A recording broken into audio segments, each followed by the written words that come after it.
Hey YouTubers, and welcome back to another movie discussion. Today we're going to be talking about something a little bit different as it basically turns out that we have Spider-Man Homecoming opening up later this week.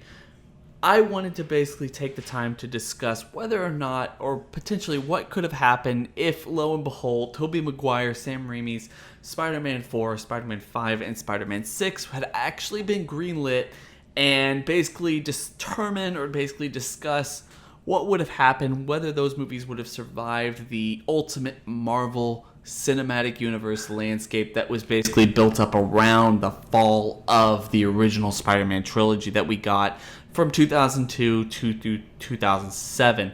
So just to kind of put a little preface on this, at the beginning, if you check now, at the beginning they had Spider-Man 4 slated for basically the first week, I think it was May something, the very first week of May of 2011, and then obviously they also had on the books Spider-Man 4, Spider-Man 5, and Spider-Man 6, so they were planning a whole nother trilogy with Tobey Maguire, Kirsten Dunst, and everyone else in that particular franchise.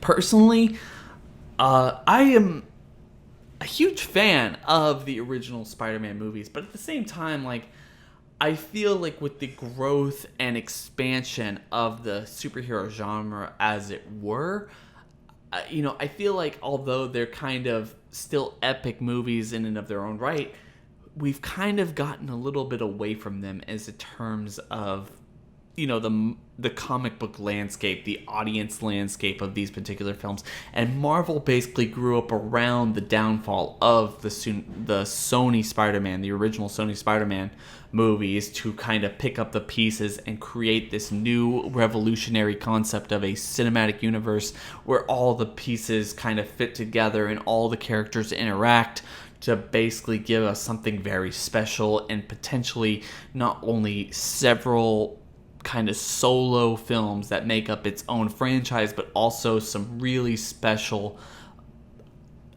team up films with the Avengers movies every couple of years.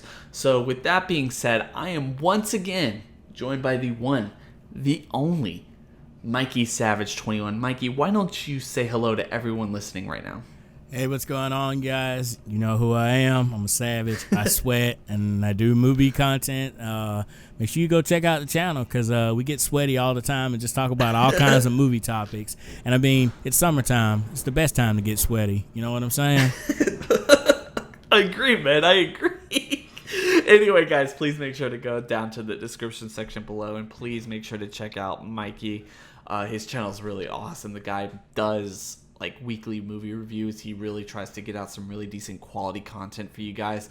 So if you guys like movie discussions, movie reviews, and everything else like that, please make sure to go check him out, because you won't be disappointed. But with that being said, Mikey, what are your thoughts on this? Just general, opening statements when it comes to Tobey Maguire's Spider-Man, Sam Raimi's Spider-Man universe that they created over the first three films, basically continuing in an alternate universe, guys, without the Amazing Spider-Man. No Andrew Garfield, no Emma Stone as Gwen Stacy, none of this other things. For whatever reason, the Amazing Spider-Man just never existed. They somehow got 4, 5, and 6 created at the exact same time the Marvel Cinematic Universe is basically coming to its forefront, to its, general speculation. Before I let you talk, I just want to make it clear, with 2011, just ballpark, lowest estimates, you got 2011 Spider-Man 4, 2013 potentially, potentially, you got Spider-Man 5, and then maybe 2015, maybe 2016, you got Spider-Man 6. So you have Spider-Man 4 coming around the first Avengers, and Spider-Man 6 coming around either a little bit before or a little bit after Avengers 2. So with that as your preface, man, what are all your thoughts on this? Just opening statements. Okay, so I should go ahead and preface this right now. I love Tobey Maguire. I grew up with Tobey Maguire as my Spider-Man, but ultimately to me, Tom Holland is a definitive Spider-Man. I think he embodies the character in every shape or way, but I just wanted to go ahead and make that statement out there before someone just says I'm biased. Yes, I might be a little biased because I do like Tom Holland's portrayal a little bit better, but speaking in terms of, let's say Spider-Man 3 still was the same. It still was, the crap show that it was, unfortunately. And let's just say they just piggybacked off that and said, well, you know what? We're just going to roll with the punches and go with it.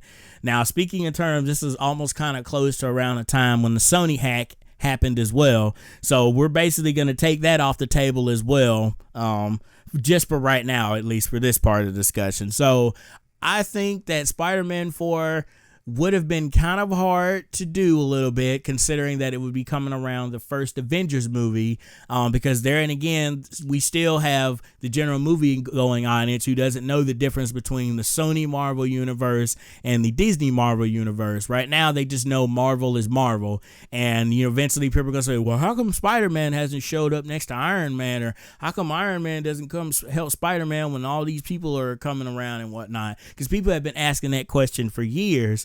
And so because of the Sony hack, that was the reason that we currently have the deal that we have now with them sharing custody of Spider-Man.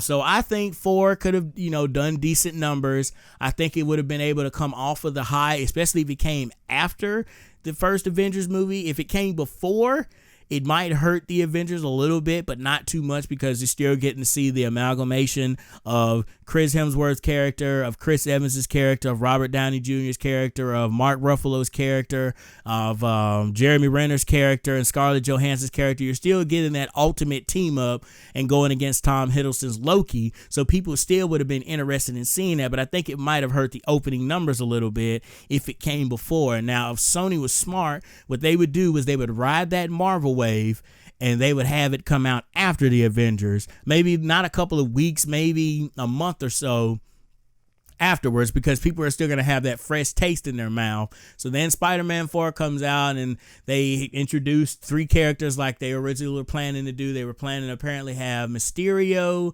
They were planning to have Black Cat, and I think I'm also reading they wanted to have Vulture as well. So we were ultimately going to get 3 villains again. So let's say this time that they do it right and it actually works out in their favor.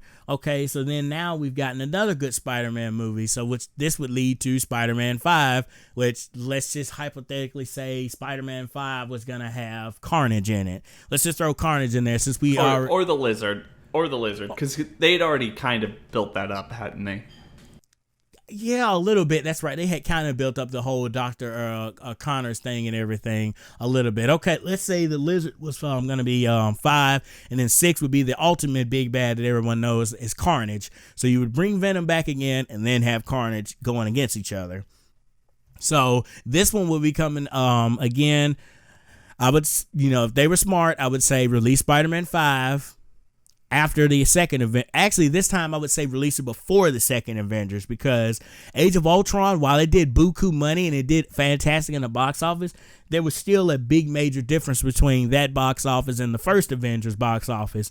Ultimately, you had a bunch of movies coming out in between then that people might have not liked. Like a lot of people might have not liked Iron Man 3 or like Thor: The Dark World or some of the second movies that came basically before this one. So I would say in this case, Spider-Man 5 needs to come before the Avengers movie. Then they can ride the wave of Spider-Man 5, especially if they nail Dr. Connors right, kind of like they did in Amazing Spider-Man. If they nail it like they did in that movie, then I could see Marvel also taking that wave and riding it. And then again, ultimately getting to 6, which would be coming out last year.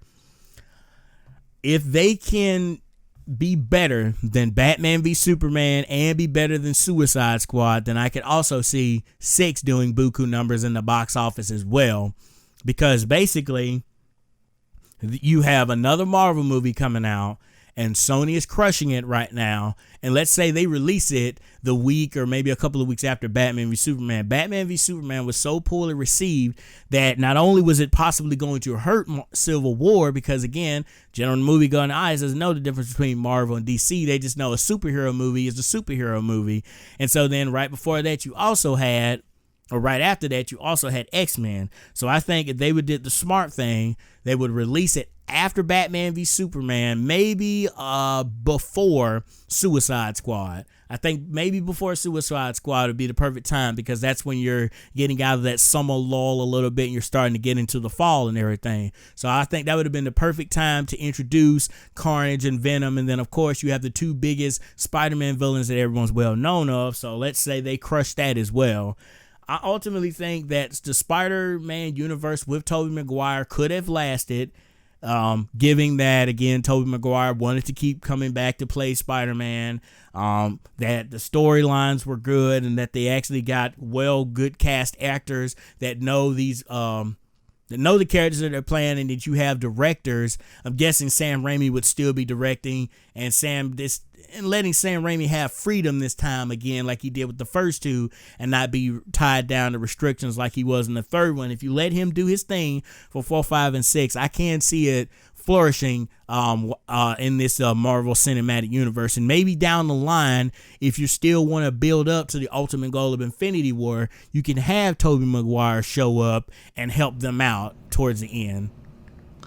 No, I completely agree with you. In fact, the one thing that a lot of people seem to, I guess, one of the things that people have talked about over and over again is that Tobey Maguire's Peter Parker or Spider-Man could have actually worked in the cinematic universe, and they could have actually just introduced him in general. And I definitely do agree with that sentiment, because the original 3 Spider-Man movies were basically personal films. I mean, they weren't necessarily city explosions and everything, and that's one of the things that makes them great. Even the third film, really, and not that I'm putting emphasis on the third film being actually great, but they were kind of a personal story between Peter Parker and whoever he was actually facing, and he didn't necessarily blow up of all of New York in order to make a epic, climax for every single one of the films.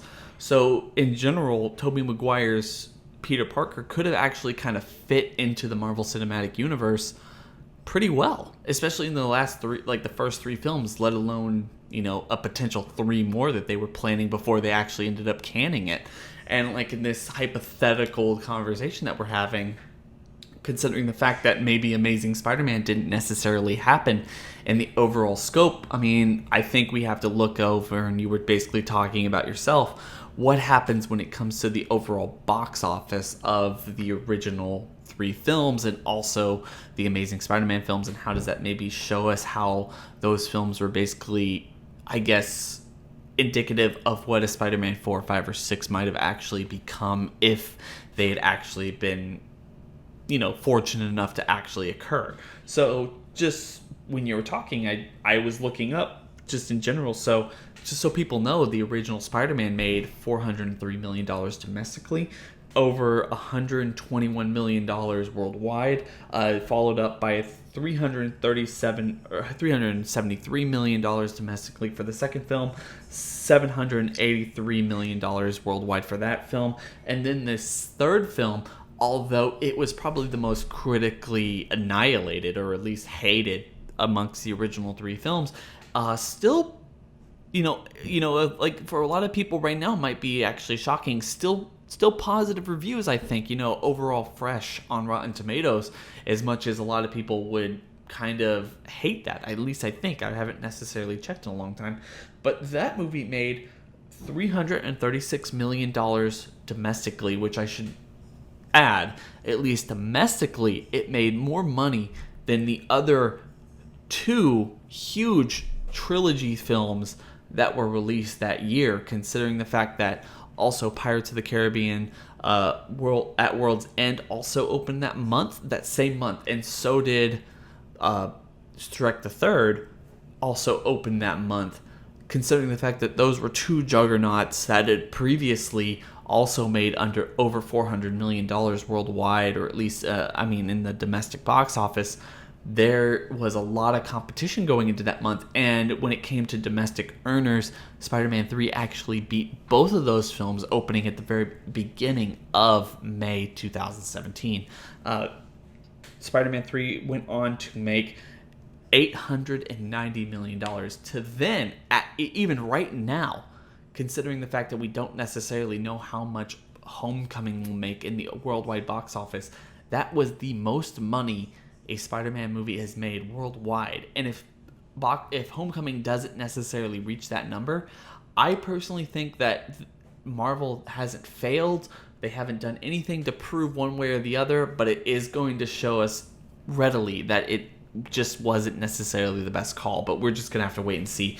When it comes to the original Amazing Spider-Man movies, when we're looking at it, those movies, considering the fact that a lot of people were really weary about them restarting the franchise 5 years after the last film actually aired, and in fact, they didn't necessarily even retell the story as they marketed very heavily going into the Amazing Spider-Man first film, we had a huge drop in the domestic box office and also a much broader and growing worldwide box office to 202 domestic in 2012, I believe it was, and then also just kind of culminating into a $757 million worldwide for that movie. And then obviously, like you said, along with the hacks and the Amazing Spider-Man 2's kind of bad reception, we had basically a little bit over $202 million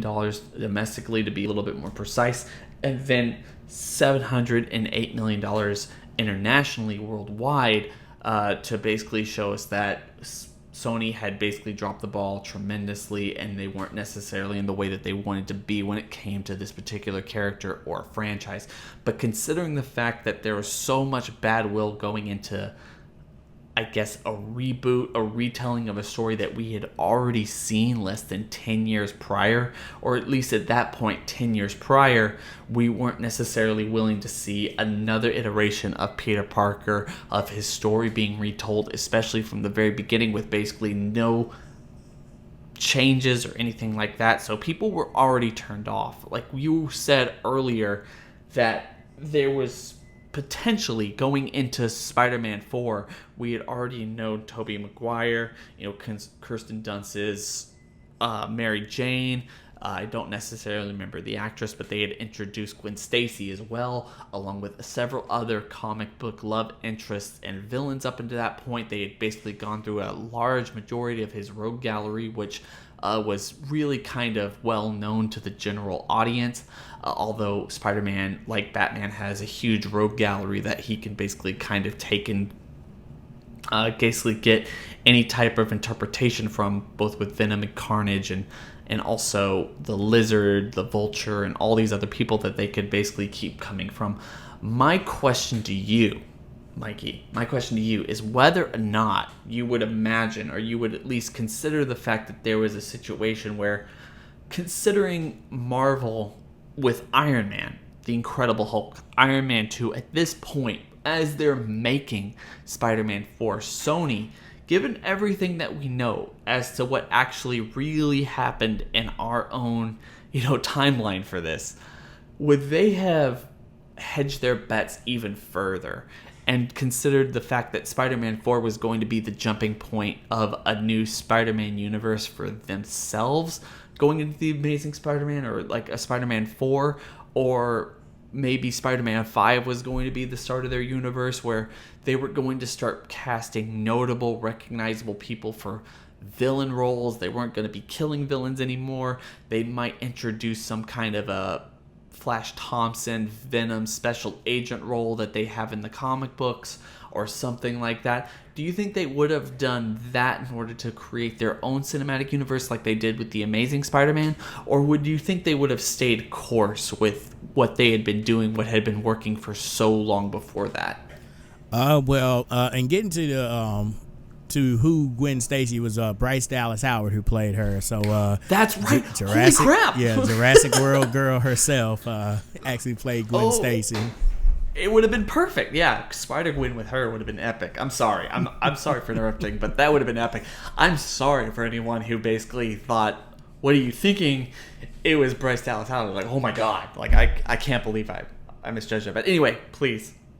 Okay, so staying with the current trajectory, I think what they would have done is they would have reassessed going forward. I think they 4 and 5 and 6 would have set up this new Sony Marvel universe, which eventually could lead to still having the Sony hacks and then possibly teaming up with Marvel to bring him into the forefront of the Avengers and everything. I think they would have taken the best elements of Sam Raimi's Spider-Man 1 and 2, and then considering that he is still staying on to direct these films, unless they, go and hire somebody else who understands Spider-Man just as well, I think 4 would have been the jumping point for them to kind of reset everything, reassess everything, still keep everybody and all the characters and whatnot.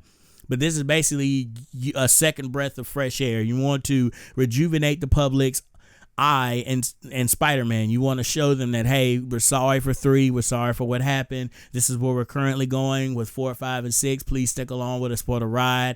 I do think from looking at the names of who they were going to cast, they were planning to have Bruce Campbell come in and play a role. They were apparently wanted to have John Mulavich to play something. They wanted Anne Hathaway to come in. So already listing off some of the big name actors that they want to come in, I think that yes, they would have went to the route of focusing more again on what worked for the first 2 films, taking the elements of what kind of worked for the third film, and they would have implied that to this new universe. It would have been 4, 5, and 6. They would still be connected, wouldn't really reference 3 that much until maybe they got to the 6th film and they did the Venom Carnage Ultimate Team Up or versus battle basically. But I think, they would have started casting big name actors to play these roles. They would have actually hired people who actually understand the comic book even more, considering the box office numbers for the first 2. I think we went back to basics and set up this new universe, because again, with all these comic book movies going around, again, the general public audience just sees a superhero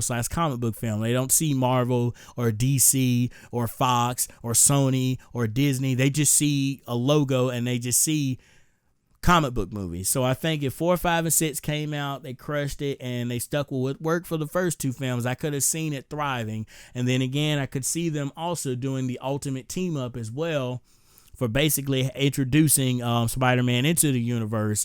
You wouldn't get that same kind of relationship you would get now with Tom Holland and Robert Downey Jr., where he's basically like a surrogate father to Spider-Man. Basically, I think instead, maybe this time it would be more like that uncle relationship, if anything, because at this point, Tobey Maguire would be looking pretty old, so you couldn't really play the whole you're the surrogate father thing anymore. I don't think that would have worked unless they really aged up Robert Downey Jr., and I don't think he's having that in his contract. He's saying, no, I want to look young and good.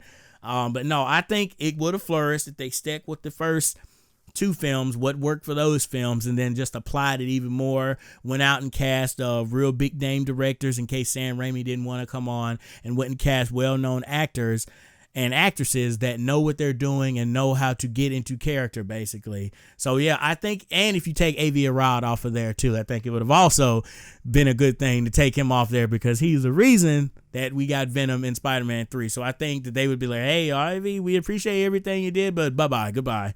You're just going to be a consultant now, because you're going to try to shove things in there. So I think take the first 2 things that work for the first 2 films, take Avi Arad off, continue to massage this franchise and get it back into people's graces again. Complement the bigger Marvel Cinematic Universe that's going on. You can still do the ultimate team up at the very end where they all have to go against Thanos. Hire well-known actors and actresses that know what they're doing and that are willing to research and study their comic book counterparts that they're going to be playing.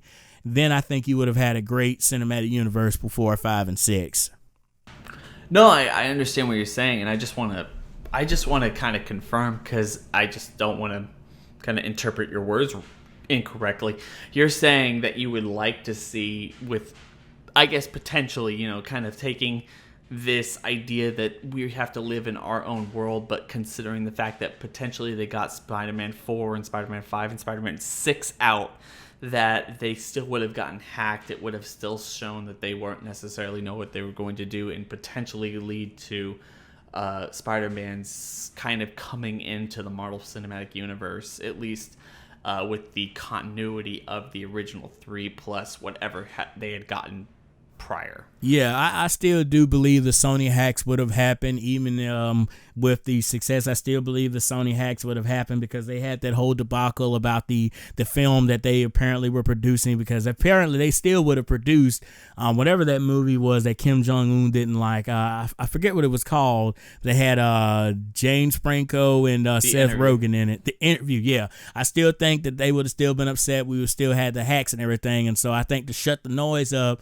about the Sony hacks, I think they would have ultimately been like, okay, Marvel, we're in a rut right now. Hey, we're killing it with our franchise right now. Would you guys be willing to make a deal right now? This is a PR nightmare right now. So if we made a deal with you all, this would kind of help. And then fans have been asking for Spider-Man to show up as well. So, and also going on the lines of 4, 5, and 6. So basically what I would be saying is they would basically, Spider-Man 4, 5, and 6 would be like the Netflix Marvel Universe. The Netflix Marvel Universe is connected to the Marvel Cinematic Universe, but not really connected to it. It's loosely connected to it. They make references like, oh, that green guy or that incident in New York. They never really use specific names because they're trying to keep that kind of separate because it's a totally different tone. So I think that's how they would do 4, 5, and 6. They could say that he's always been in the Marvel Cinematic Universe. He's just been sticking to his own lane because, again, he hasn't had earth-shattering villains come to play. Now, maybe you could make an argument for Carnage and Venom, saying that 6, you had no choice but to make that kind of earth-shattering because Carnage is crazy as mess, and he would probably take the fight way out of New York and take it all types of places maybe. But you could basically say that it's always been there in the background, and you could drop hints in 4, 5, and 6, maybe like a newspaper with like Tony Stark on it or something like that, or maybe you'll see like a picture of Chris Evans Captain America somewhere on a billboard or something. So you could still have like loose threads tying it to the Marvel Cinematic Universe. But then ultimately, I think when the Sony hack would happen, because people are people and people just like to do bad things, I think it still would have happened. And then that's when they would have been like, hey, Marvel, okay, we're killing it right now. We don't have any plans for a 7, 8, and 9 because after a while, people are just going to be like, okay, I'm a little Spider-Man'd out. So let's do this Marvel deal, and now he can come interact with your guys as well. So I think that's basically how it would have went down. No, I understand that when it just in general, like your thoughts and opinions about that. But personally, what I would have thought would have happened is, I mean, considering the fact that yes, the PR nightmare of the hacks would have actually happened or occurred, and it would have shown that. I mean, just kind of joking or kind of going with what we know from Marvel and Sony and everything that was going on at the time. I mean, everything that we know from Sony as a company in general is like ridiculous. They are not, in my opinion, the most well-kept movie studio of all of them. I mean, they just feel like, it feels like they are sometimes unaware of what they possess or how they can actually market everything that they have in order to give people what they want or actually make the biggest profit on something that they actually have. But that's a video topic for a completely other day. And I personally think what would have happened is, at the same time, kind of considering the fact that, yeah, like what you said, like right the ship, Sam Raimi becomes, the main captain of this original series going forward. They would have actually had this, pushing 4, 5, and 6 in a way that would have actually built for a better trilogy, or at least on par with the original 2. I mean, just all hopeful here. We don't necessarily know what actually would have happened, but just kind of remaining hopeful. I think what would have happened is, even if they had gotten hacked, around the time they would have gotten hacked, at least at that point, you would have had Spider-Man 4 out, obviously, and then potentially all best case scenario would have had Spider-Man 5 out as well. So you have a long-running franchise. And considering the fact that if all sales were running smoothly, outside of some infighting that might have been within those emails or something that would have been hacked, you would have had maybe a little bit of concern amongst most of the inner workings of the Sony universe or the Sony marketplace when it comes to Spider-Man and what Spider-Man was becoming. Personally, I don't think that would have actually made them kind of allow Spider-Man or Peter Parker or Tobey Maguire's character to go interact and play in the Marvel Cinematic Universe sandbox. I think what would have happened is seeing the effect, maybe even after Spider-Man 4, but seeing the effect and popularity of, at least at that point, you would have had Iron Man 2, The Incredible Hulk, Captain America, The First Avenger, Thor, and the Avengers, at least by the time you have Spider-Man 5 coming out. Not to mention everything that came after that, like Iron Man 3 and everything else, and how much money those movies were making, plus the growth of the international box office and how much that actually pulled in, and considering the strength of all of these superheroes that Marvel had been basically building up the last couple of years, like I said, Iron Man, Incredible Hulk, Captain America, and Thor, and how they didn't even touch Spider-Man. And that is a really important concept, is none of these superheroes, as popular as they are, do not touch Spider-Man when it comes to international box office gross or speculation or anything else like that. The world as a whole does not care about, at least in general, all of the Marvel Cinematic Universes. They care about Spider-Man. And so I think it would have led to Sony going, at least for Spider-Man 5, and potentially making almost the exact same mistakes that the Amazing Spider-Man 2 did with overstuffing a universe. I mean, casting everybody, casting awesome people to potentially take on like a Black Cat movie, or maybe even another Venom movie. They would have reintroduced Venom in one way, shape, or form, whether it be creating the symbiote again, because Dr. Connors, at least in Spider-Man 3, had, as a lot of people have speculated, he had like at least a little part of the symbiote left that could have potentially survived the explosion at the end of the movie. And then at the same time, you could have had the government take that and create the suit that Flash Thompson wears, and potentially recast Flash Thompson's character from the original Spider-Man movie, and create a cinematic universe on that, and just play character off of character and spin-off off of spin-off. And they would have used the original 3 movies and potentially even the 4th movie in order to launch a much greater Spider-Man cinematic universe, and at least had a better footing than they had with the Amazing Spider-Man. I think that would have been their goal. Now, if you're kind of counting in the hacks and everything that happened in 2014, 2015, when it came to the whole Spider-Man franchise as a whole, then at least in this hypothetical universe or timeline that we're considering here, if Spider-Man 4 hadn't necessarily hit the critical success or even financial success that they were hoping for, and they were deciding that maybe the best case scenario would be to expand instead of retract, maybe Spider-Man 5 hitting the same way that the Amazing Spider-Man 2 hit would have pushed them into being like, well, maybe Tobey Maguire Spider-Man can actually interact and play in this Marvel Cinematic Sandbox. And I think that would have led to everything that you're saying right now, but I just wanted to basically clarify that to anyone who might have been a little confused. I don't necessarily see them playing ball, other than, like I said, little bit less than financial success for 4 and 5, and also, for the most part, those hacks played a major role in their decision to basically play with Marvel and all of this Homecoming stuff. So I do want to get your opinion on that. Like, what are your thoughts? Like, say, just in general, just kind of get your opposite viewpoint. Say in general, 4 is a hit. 4 is a huge hit. And they start to build a cinematic universe based off of Spider-Man 1, 2, 3, and 4, and they're going to have the launching pad with 5 the same way that Iron Man 2 had its launching pad with the cinematic universe of Marvel. So what are your thoughts on that?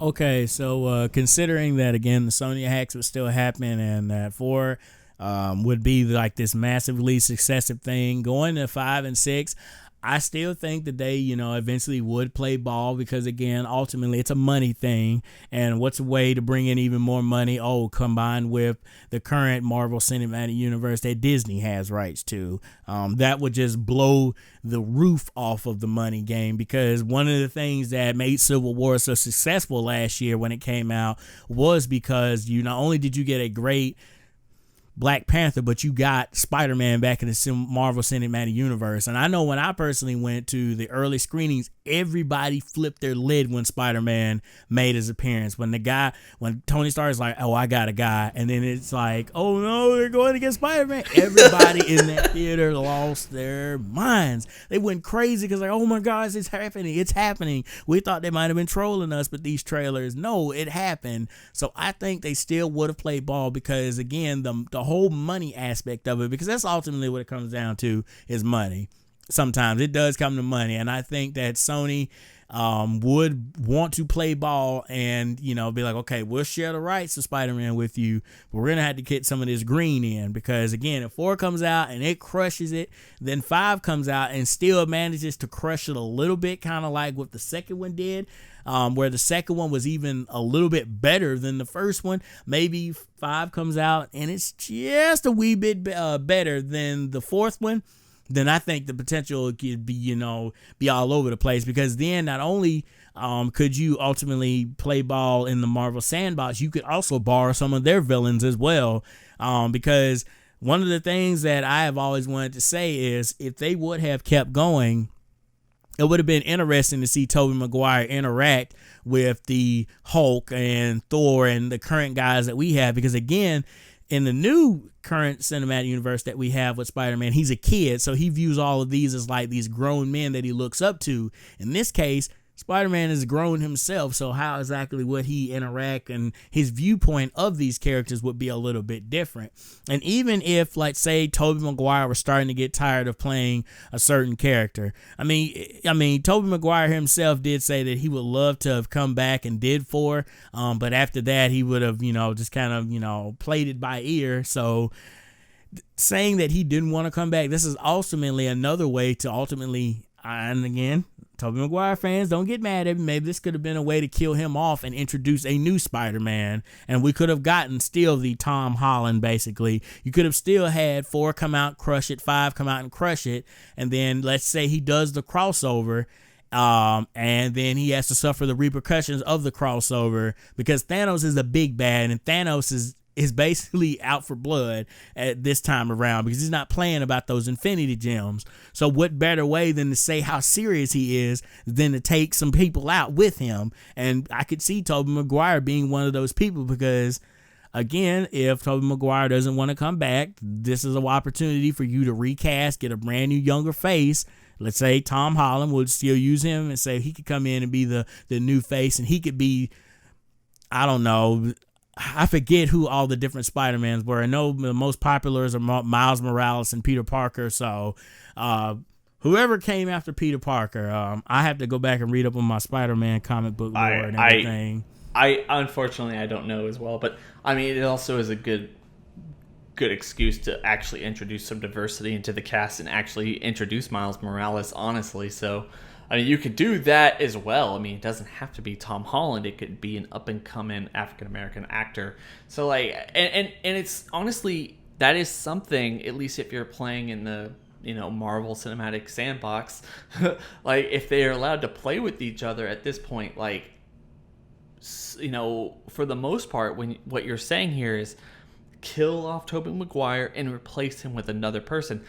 2 things, and potentially a more diverse casting, the 2 things that Marvel actually needs, honestly, when you really break it down, is those 2 things.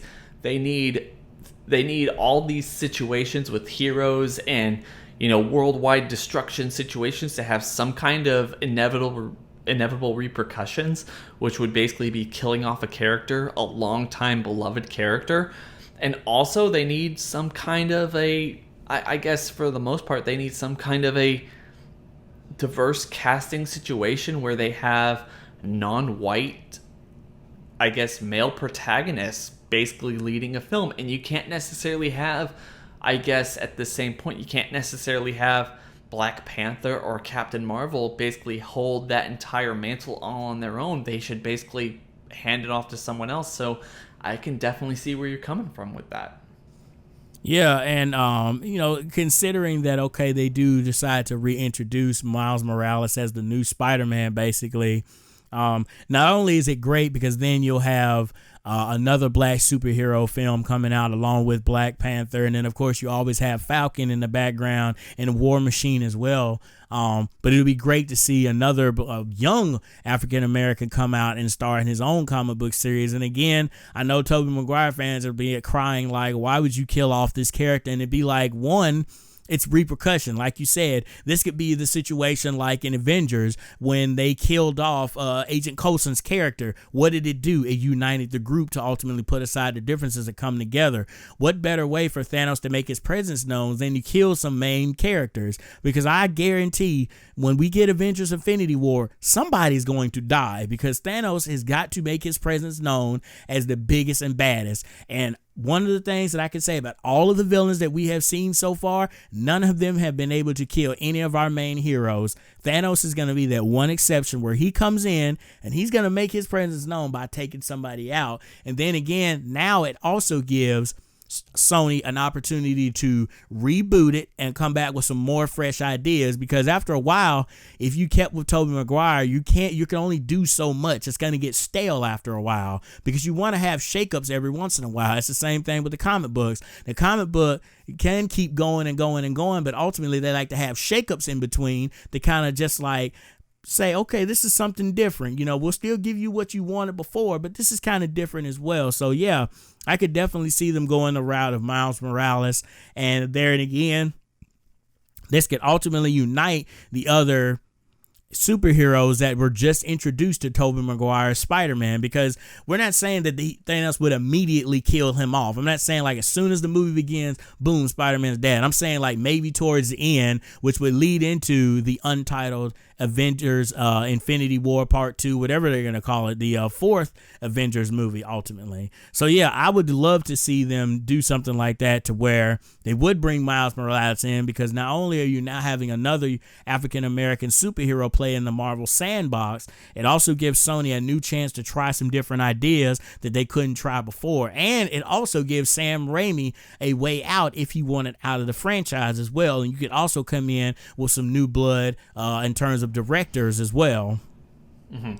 And it would also, considering the fact that we don't even know right now, and it's impossible to basically interpret really the difference between what Marvel owns and what Sony owns. I've already covered this in a video I did with Geekdom on his second channel, World of Geekdom, is the concept of the Marvel Cinematic Universe, Spider-Man, and Homecoming.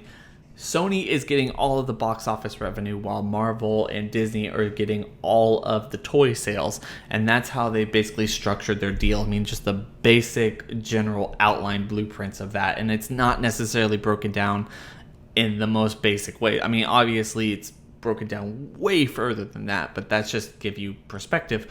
And it's basically like that on the Fox side as well, to where Fox gets all the money for like the X-Men movies and Deadpool movies and that come out, but ultimately Marvel is the one that gets that sweaty toy flavor money. They're the ones making all the money, which is why a lot of people think that Marvel might eventually give that back to Fox if they give them fan four stick, as most people calls it now. But no, yeah, that's definitely how it goes. Sony, they get all the movie rights and everything, and they get to do what they want with the character, and they collect all the movie revenue, but all the toy sales ultimately go to Disney, Marvel. And then could you imagine in this from a marketing perspective of, do you know how Tobey Maguire sales would go up for that in terms, because now he's dead and everybody's going to be rushing out to get so many hot figures of this guy being introduced into the cinematic universe, because they always say you're worth more dead than alive. And the same thing can be said for some of our characters and villains that have been killed off. You could see the numbers that people go out in droves and buy these toys because these people are dead and they're not coming back because there's no way to bring them back. And then something I just thought about off the top of my head, if you did want to somehow bring Tobey Maguire back, which again would lessen the effect of him dying, you have Doctor Strange introduced, and we do know that he has the Eye of Agamotto, and he could just reverse time basically and go back and stop Spider-Man from being killed. But let's just say they don't do that. Let's just say that he gets that gem before they can do something like that. But no, I think that, ultimately, again, this would be a good idea, and it would, again, drive up toy sales ultimately for Marvel. So Marvel might be actually advocating for them to, hey, kill this guy off. And we're not saying that he's not great. If he's ready to be done and Raimi's ready to be done, imagine the movie sales, because you're going to get all that tickets movie flavor, especially when you reboot basically with this new Spider-Man, because at this point, the fans are bought into this Sam Raimi Spider-Man universe, so they're going to be bought into it no matter where Sony takes it. So then on top of that, Marvel will be making buku amounts of money off of these toy sales now, because now you're ultimately killing off a character and reintroducing down the line a new Spider-Man ultimately. Because I guarantee when that animated Spider-Man movie comes out with Miles Morales, toy sales for Spider-Man are going to jump through the roof most definitely, because we're getting introduced to another Spider-Man again. Mm-hmm. And I completely understand where you're coming from with that. And personally, I understand, I agree with that, really, when you have Tobey Maguire basically being killed off, introduce another person, and potentially reboot the entire franchise. And then potentially, if we're keeping it with real-world situation, because although this is kind of all hypothetical, what if Tobey Maguire's, I guess, 4, 5, and 6 did actually happen, and how would they end up playing along with Marvel Cinematic Universe going into the immediate future, and how would it play into, like, Homecoming coming out later this week and everything else like that. But personally, you are going to have a situation that Marvel and Sony are going to have, or Disney and Sony, if you want to break it down even further. Like, you can't share the rights indefinitely. And one of the things that even Kevin Feige said recently was, we have a 5-story arc for Tobey Maguire, or for Spider-Man, I mean, and you have basically Civil War, Homecoming, Avengers Infinity War, Avengers Infinity War sequel, and also Homecoming 2, or whatever they decide to call it, kind of completing Spider-Man's story, at least as far as they see it, for the cinematic universe. And then the problem with that is that